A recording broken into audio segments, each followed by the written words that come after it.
"Don't you dare take another step, Rowan." The old farmer's voice cracked like a whip across the meadow, sharp enough to make even the dog hesitate. Rowan, the German shepherd, stood rigid, his ears pinned back against the sound, his chest rising and falling with quiet defiance. In front of him, the tall grass swayed, hiding the small, frantic movements of life that had slipped too far from safety. The farmer's anger came not from cruelty but from fear of losing what little remained in a world that had already taken so much from him. The river had swelled in the night, its banks spilling over with the weight of sudden rain. Trees leaned dangerously close to the water, their roots clawing at the soil as if begging for one more season to stand. In the chaos of dawn, a mother goose named Alara had lost her chicks. Their faint cries carried across the field, each one a plea, each one a reminder of how fragile survival could be. Rowan had heard them first, lifting his head from the porch as the farmer muttered about fences and storms. He had barked, insistent, but the farmer waved him down, unwilling to chase after shadows in the reeds. But Rowan was not swayed by command. Alone, his eyes followed the trembling grass where tiny figures moved, unseen but calling. He stepped forward, the earth damp beneath his paws. Again came the farmer's harsh warning, this time laced with desperation. "I can't lose you too, boy." The words cracked at the edges, and Rowan stilled, not because of fear but because of the ache woven into his master's voice. The man had buried too much already, wife, children, even the promise of a full harvest. He could not bear to watch the river steal the last companion who had never once abandoned him. Alara stumbled from the reeds then, her feathers damp and muddied, her eyes wild with panic. She called, her voice sharp and aching, a mother's cry when the world had torn her family apart. Rowan tilted his head, his body tensing as if the cry itself had passed through him like lightning. The farmer swore under his breath, shoulders sagging, but his gaze softened. He had seen that same desperate call once before, the voice of his wife as she searched the flames for children she could not reach. Pain like that could not be silenced, nor ignored. Rowan lowered his head, his steps slow, respectful. The goose did not flee. Instead, she hovered close to the reeds, her wings trembling. Her eyes darted to the tall dog, then to the grass that moved like ripples across a pond. Trust was not given easily in the wild, yet in that moment, something passed between them, something that spoke of shared grief and stubborn hope. Rowan followed her gaze, his ears twitching toward the faint peeps hidden in the meadow. He moved, with purpose now, each step careful, as though the earth beneath him had become fragile glass. The farmer's chest heaved, torn between pulling Rowan back and letting him go. He whispered into the damp air, not to his dog, but to the ghosts that still lingered in his memory. "Don't take him from me, too." Yet even as he spoke, he knew that love was not about chains. Rowan had always been more than a guardian of fields. He was a keeper of compassion, carrying a loyalty that reached beyond human command. Perhaps it was not his place to hold him back. Rowan dipped his muzzle into the grass, his nose brushing against something warm and trembling. A chick, no bigger than the palm of a hand, peered up at him with eyes wide from terror. The shepherd exhaled softly, his breath a steadying wind, and nudged the chick toward the open space. Alara rushed forward, gathering it beneath her wing, her relief audible in the flutter of her feathers. But Rowan did not stop there. He circled, pressing through the reeds, until more soft cries answered him. One by one, the tiny wanderers emerged, guided by the silent insistence of a creature who understood that life, once broken, could still be gathered whole again. The farmer leaned heavily on his stick, watching the scene unfold as though witnessing something sacred. He had shouted to keep his dog safe, but now he saw safety was not in sheltering, but in letting courage do its work. His throat tightened and he turned his face toward the river, ashamed of the tears that welled unbidden. For years he had believed the world held only cruelty. But here, between a mother's cry and a dog's steadfast heart, was proof of tenderness unbroken by loss. By the time Rowan stepped back, his fur damp and muddied, Alara had her brood gathered close. She honked low, a sound of gratitude that carried not just to the shepherd but to the farmer as well. Rowan's eyes lifted, meeting his master's, and in them was no defiance, only the quiet truth that compassion had always been his duty, whether or not it was commanded. The farmer sighed, his voice breaking into something softer. "All right, boy, lead them home." The German shepherd moved alongside Alara, steady and calm, his presence a wall against the chaos of water and reeds. Slowly, carefully, they guided the fragile procession toward the riverbank where safety waited in the open water. Each chick stumbled, then followed, their small voices rising like a song of return. The farmer walked behind, his steps unsteady but his heart lighter than it had been in years. He did not speak, for words would only cheapen what he had witnessed. Instead, he watched the dog, the goose, the chicks, all of them, survivors in a world that took too much yet still left space for mercy. As the last chick slipped into the water, ripples spread across the surface, catching the first light of the morning sun. Rowan stood tall at the bank, his gaze steady, his body still. Alara floated close, her family gathered tight around her, and for the first time since dawn, her voice was quiet. The farmer placed a trembling hand on Rowan's head, not to restrain him, but to thank him for reminding him that even in a world scarred by loss, love could still find its way home. The riverbank lay heavy with silence after the first reunion, though silence was a fragile thing. Ilara pressed her chicks close, her feathers still trembling from the fear of almost losing them, while Rowan stood like a sentinel beside her. The farmer, Elias, leaned on his staff, his weathered face lined with more than years' lines carved by grief, loneliness, and burdens unspoken. Yet even as he watched the chicks nuzzle into the safety of their mother's wings, a hollow unease stirred inside him. For the cries that had first carried across the meadow were not yet silent, somewhere beyond the reeds, faint but insistent. Another voice was calling. Rowan's ears pricked, his head turning sharply toward the thickets downstream. His body tensed, the way it did when danger or discovery pulled at him. Ilara followed, his gaze, her beak lifting, her neck stretched thin in panic. She began to call again, louder now, and Elias understood in an instant one was still missing. His stomach sank. The storm-swollen river was no gentle current. If a single chick had drifted, if it had been caught in the pool, the chances of survival narrowed by the second. Elias's first instinct was to grab Rowan's collar, to keep him from charging headlong into the chaos. But the shepherd had already moved, cutting through the tall grass with silent determination. Rowan, Elias's voice broke, not sharp this time but raw, the way it had when he cried out the names of children who never answered. The shepherd did not turn. He could not. Duty pulled him stronger than command ever could. Elias stumbled after him, every step slowed by age and weight, his heart pounding against the cage of his chest. Ilara, frantic, waddled close behind, her wings half spread, in desperation, torn between trust and terror. The reeds grew denser, the ground slick beneath Elias's boots. The roar of the river grew louder, and soon Rowan stopped at the edge of a muddy slope that led down to the foaming water. There, caught against a branch that jutted out like a claw, a lone chick struggled, its small body soaked and flailing. Its cries pierced the air thin, desperate, yet full of a will to live. Elias froze, his breath caught in his throat. The distance between safety and loss was only a few feet, yet it looked like an impossible chasm. One wrong move, and the chick would be swept under. One wrong move, and Rowan could be lost to the water too. The shepherd stepped forward, claws digging into the mud for purchase. Elias's chest constricted, memories surged, faces blurred by smoke, voices drowned in fire.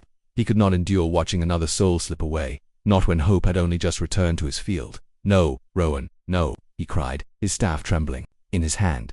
But Rowan did not falter. He lowered himself inch by inch, his eyes locked on the fragile life below. His body quivered with the strain, yet his gaze burned with something steady, an unspoken vow that he would not abandon the lost. The mud gave way under his paws, and for one heart-stopping moment, his body slid toward the torrent. Elias gasped, a sound torn from the depths of him. But Rowan found his grip, his muscles straining as he steadied himself.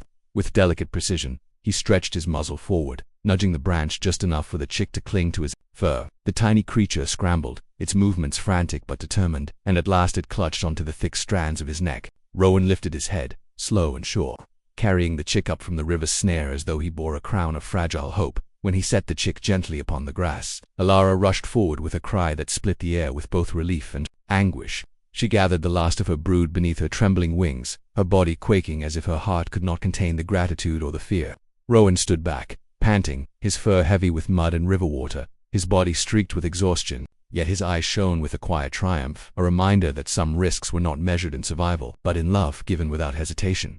Elias sank to his knees, his staff clattering uselessly to the ground. His chest heaved, his breath ragged, but his eyes fixed on Rowan with something more than pride. It was recognition of courage, of sacrifice, of a strength he himself had long lost. In that moment, the harshness that had defined his voice, the weight of command and fear, melted into silence. He reached out a trembling hand, resting it gently on the shepherd's shoulder, and whispered words too soft for anyone but Rowan to hear. "You're braver than I ever was." The meadow grew still again, save for the gentle rustle of reeds and the quiet murmur of the river settling back into its rhythm.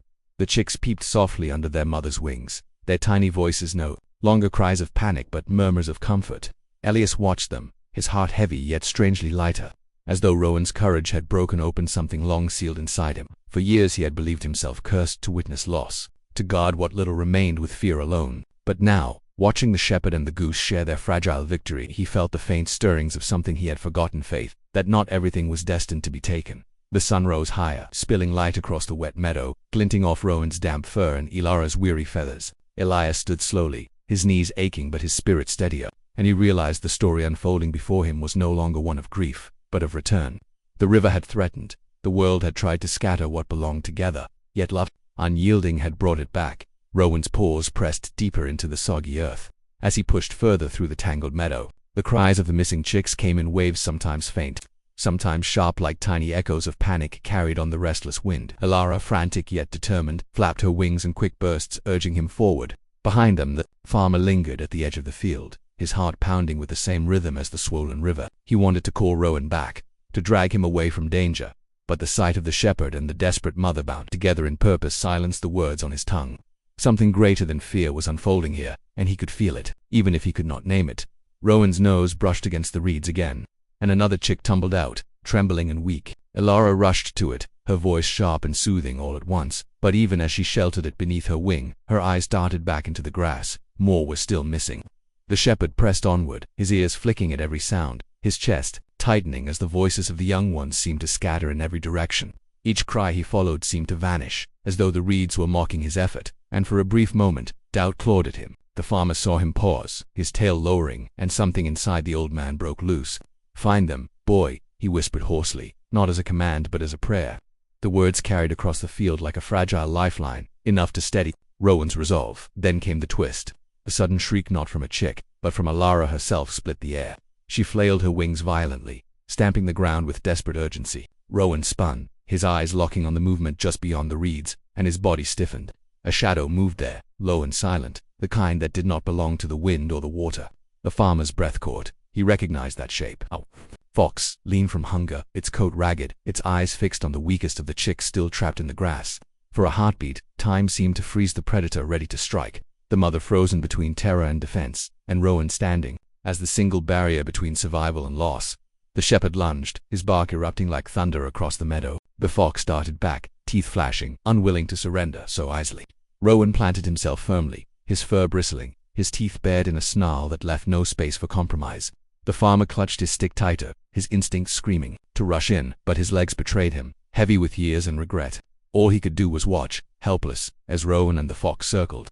Two creatures driven by forces neither could abandon, one by hunger, the other by loyalty. The standoff stretched, each second pulling tighter against the thread of fate. The chicks whimpered in the grass, their cries like sparks to dry tinder, fueling the fox's determination.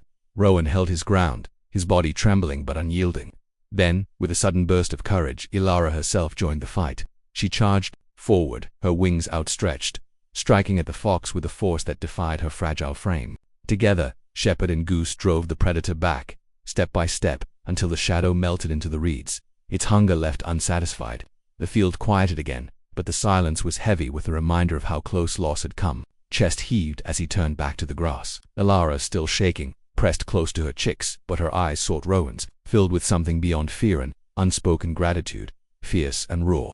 The farmer wiped his brow, his hands trembling, not only from the shock of what he had seen but from the stirring of something he had not felt in years. Hope. The fight had reminded him of the cost of giving up, of letting fear decide when to act.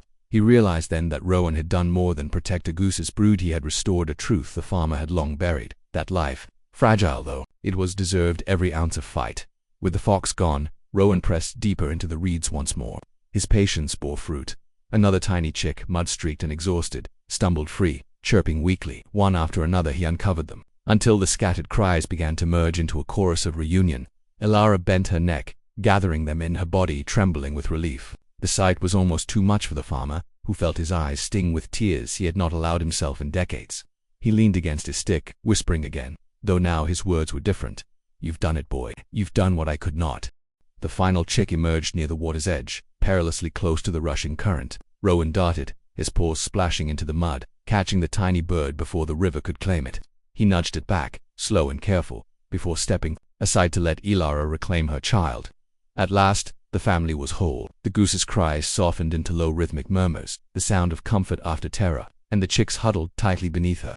The shepherd sat back, mud dripping from his coat, his eyes steady on the scene as though guarding it still. The farmer approached then, his steps slow, his breath unsteady. He knelt beside Rowan, his hand resting on the shepherd's head. For the first time in years, his voice carried no harshness, no command, only reverence. "You've reminded me," he said quietly, "that nothing truly lost is beyond searching for. Not if we still have the strength to keep going." Rowan leaned into his touch, his eyes closing for a moment, and in that quiet gesture, the bond between man, dog, and wild creature deepened into something unspoken but eternal. The river roared on, indifferent and wild, but at its edge stood survivors who had refused to surrender. The farmer looked at them all. Goose felt the weight in his chest lift, just slightly.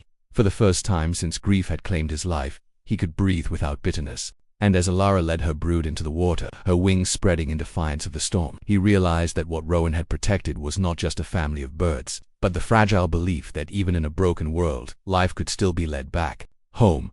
Rowan froze midway along the muddy bank, his ears twitching at a sound that cut through the steady cries of the chicks. It wasn't the familiar peep of the lost ones, it was sharper, higher, threaded with panic.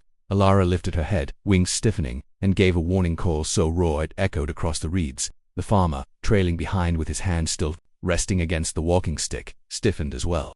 From the bend of the swollen river, a dark ripple moved against the current.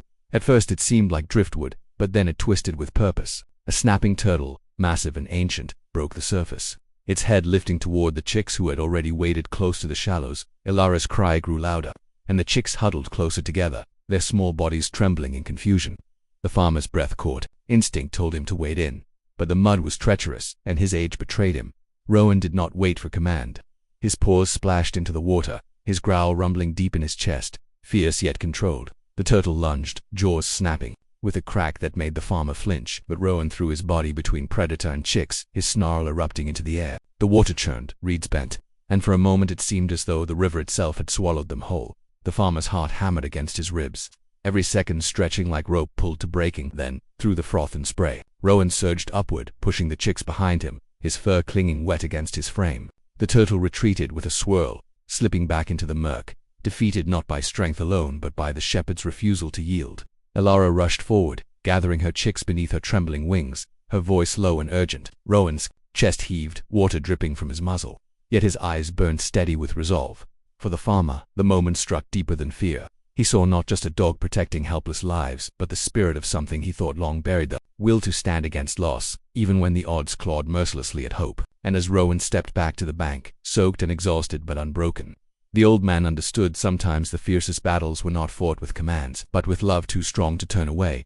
The river grew calm again, its ripples fading into the kind of silence that follows after a storm. Alara stood in the shallows, her wings wrapped firmly around her chicks, their small heads pressing close to her feathers. She no longer cried out in panic. Instead, she made soft, steady murmurs, the language of reassurance that only a mother could give. Rowan lingered on the bank, his body heavy with exhaustion, but his eyes remained locked on the family he had guided back from the edge of disaster. There was no triumph in his gaze, only quiet vigilance, as though he understood that safety was never permanent but must be guarded moment by moment. The farmer approached slowly, his boots sinking into the damp earth, his hand tightening on the stick as though it was the only thing holding him upright. For years, grief had bent him low, robbing his voice of gentleness and filling it with commands sharper than they needed to be.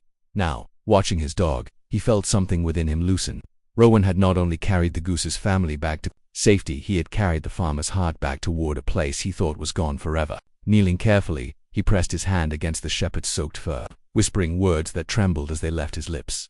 "You remind me that it's not all lost." Ilara lifted her head then, her dark eyes meeting Rowan's with a depth that needed no translation. Between animal and animal, there was recognition not of species or strength, but of shared purpose.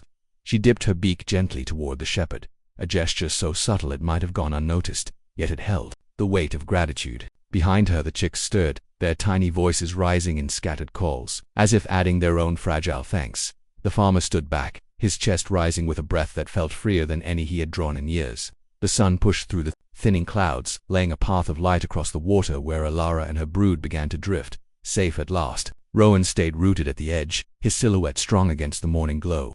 In that moment, the farmer knew he was not merely watching animals survive, he was witnessing the truth that even after loss, love can be reborn in the simplest acts of protection and care. And as the family of geese disappeared downstream, the image that lingered was not of separation, but of lives intertwined by compassion too steadfast to be forgotten.